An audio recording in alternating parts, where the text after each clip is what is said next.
Hey there everyone, PhilChill here and welcome to my channel.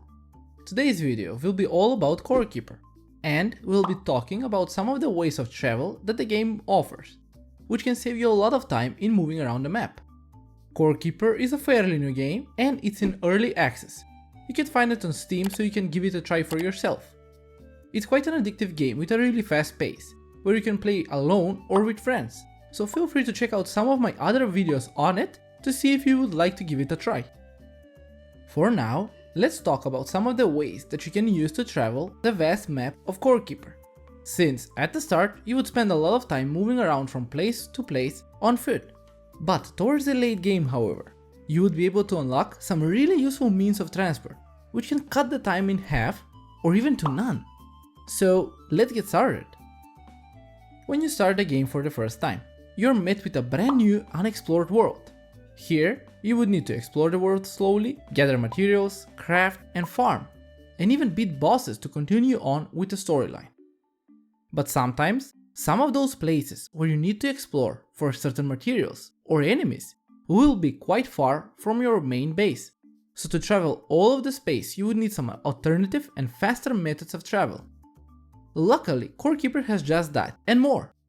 As you get further and further into the storyline, you will unlock certain foods and items that can help you with traveling faster in the world.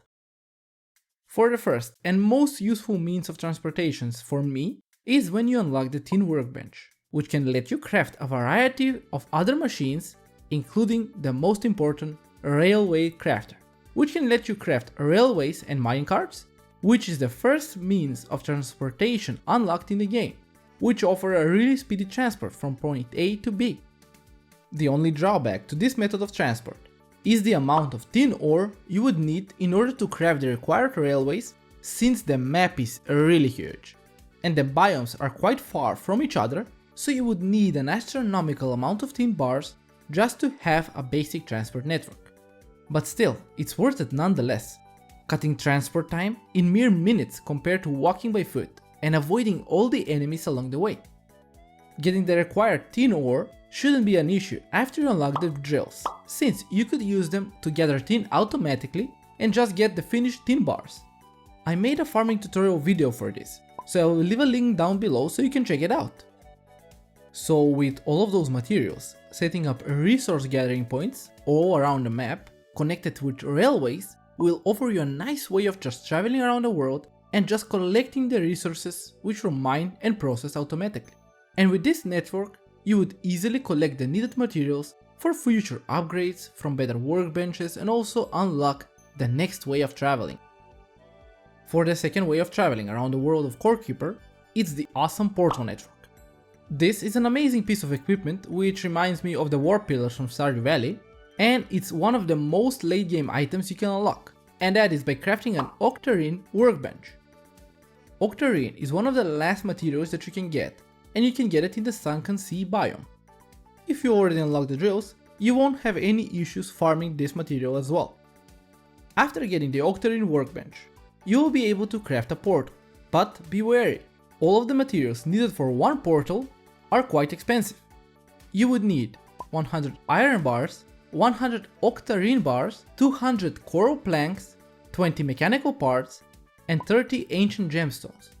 And to top it all up, you would need double the amount, since you would need to craft the receiving portal as well. The way the portals work in Core Keeper is that you need 2 of them at 2 different locations, and when you use the portal, you can choose which portal you want to teleport to, meaning you can have a multitude of portals all spread around the world.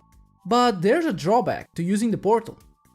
When you place one, it first needs to charge up, which can take a while, usually around 20 minutes in-game time, and the charge level is shown on the portal by the amount of lights it has.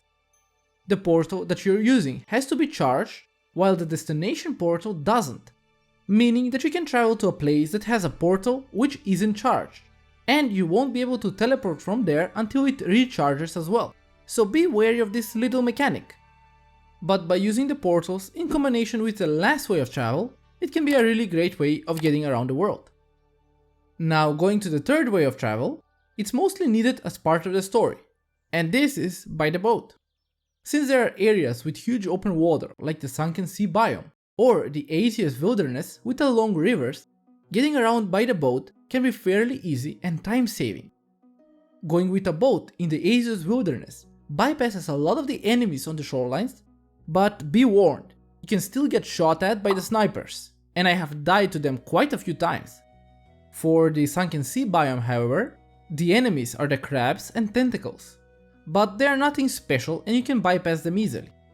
Having the boat can really change the game for you, since you would explore areas much quicker and help you map out the usable ore veins and even shrines and bosses. To craft a boat, you would need 80 planks, 50 scarlet bars and 20 mechanical parts. So it's gonna be quite expensive at the start, but with time you can gather the required amount. There's also the high-end boat that you can craft, which is a speeder.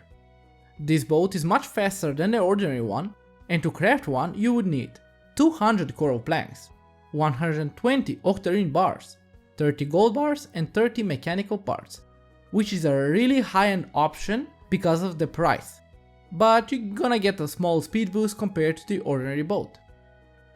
And the last way to travel on the map in Core Keeper is a one-way teleport that you can get access to after defeating the larva boss Gorm. By interacting with the statue of it at the main base, you would be able to purchase the Recall Idol for an ancient gemstone and a mechanical part. The Recall Idol is really useful because it allows you to teleport back to your main base and nothing else. Whenever you're exploring far into the world, or you're trapped in a dangerous situation, you can just use it to get back to your starting point.